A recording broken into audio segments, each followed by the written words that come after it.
2025 में जिन बच्चों ने एडमिशन लिया था, उनके जो असाइनमेंट जमा करने की लास्ट डेट उनके क्वेश्चन पेपर के ऊपर लिखी हुई थी 30 सितंबर 2025, ठीक है। तो जिन्होंने जमा नहीं किया है वो अपने जो असाइनमेंट्स हैं वो 30 अक्टूबर तक अपने स्टडी सेंटर में जमा कर सकते हैं। डेट एक्सटेंड हो गई है, ठीक है।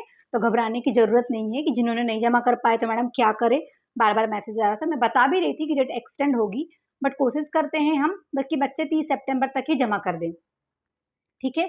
और अपने स्टडी सेंटर से लगातार कम्युनिकेशन में रहिए, क्योंकि हर स्टडी सेंटर के असाइनमेंट जमा करने की प्रोसीजर्स अलग-अलग है, इवन प्रोजेक्ट की प्रोसीजर्स भी अलग-अलग है। कुछ स्टडी सेंटर वाले प्रोजेक्ट भी मंगवाते हैं चेक करवाने के लिए कि प्रॉपर बना है कि नहीं, उसके बाद ही दिल्ली स्पीड पोस्ट करने बोलते हैं, ठीक है।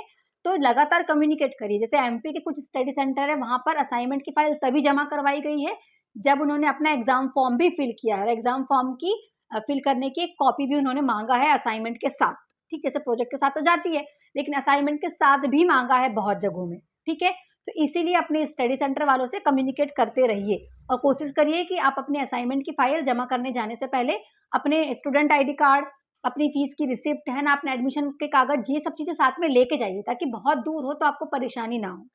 तो डेट एक्सटेंड हो गई है, ठीक है। एग्जाम पैटर्न आपको सुनने मिला होगा, यही सच है कि जो पैटर्न है वो चेंज हो गया है। ऑब्जेक्टिव टाइप आपका पेपर आएगा, लेकिन मैं बच्चों से यही कहूंगी कि दोनों ही तरीके से मेंटली प्रिपेयर रहिए। मेरे यूट्यूब चैनल पे टीचिंग लर्निंग बाय रश्मि पटले पर जो प्लेलिस्ट वाला पोर्शन है, आप वहां जाएंगे तो मैंने एक एक सब्जेक्ट के, जैसे कि डीईसी 1 के 7 ब्लॉक हैं, 7 ब्लॉक में जितनी यूनिट है सबको क्लियरली पढ़ाया है ओरली, तो सुन सकते हैं आप। सुन के भी आपके सारे कॉन्सेप्ट क्लियर हो जाएंगे। ऐसे ही डीईसी 2 के 8 ब्लॉक है, उसमें 25 से 30 यूनिट्स हैं, उन सबको एक एक को मैंने अच्छे से पढ़ाया है, पूरी प्लेलिस्ट दी हुई है। और ऐसे ही डीईसी 3 के 5 ब्लॉक की 20 से 25 यूनिट्स को एक एक को पढ़ाया है। तो वहां जाके आप देखिए ताकि आपके सारे कॉन्सेप्ट क्लियर हों, तभी आप ऑब्जेक्टिव टाइप पेपर आए या सब्जेक्टिव आए दोनों कर पाएंगे। ऑब्जेक्टिव टाइप पेपर के लिए सैंपल पेपर्स अवेलेबल है, सैंपल पेपर्स नहीं कहूंगी मैं, पूरा सेट अवेलेबल है हमारे पास।